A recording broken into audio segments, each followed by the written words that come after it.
22টা বিলার প্রধান অতিথি যারা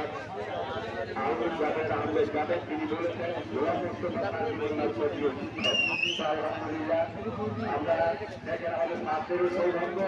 আর ছাত্রের একবার কেমন হয় যেটি বলেছেন এমন স্কুল আমরা চাই সব জায়গায়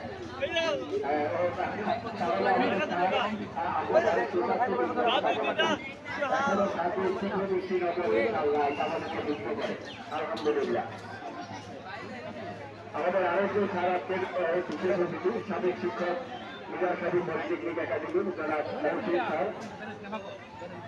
তারা সুরক্ষিত নতুন সরকারের পরিচালনায় আজকে তিনজন রেফারি নজরুল মোহাম্মদ গনি প্রধান রেফারি কাপুরবাড়িয়া জেলার অন্যতম সদস্য রেফারি প্রধান রেফারি নজরুল মোহাম্মদ গনি বাংলাদেশের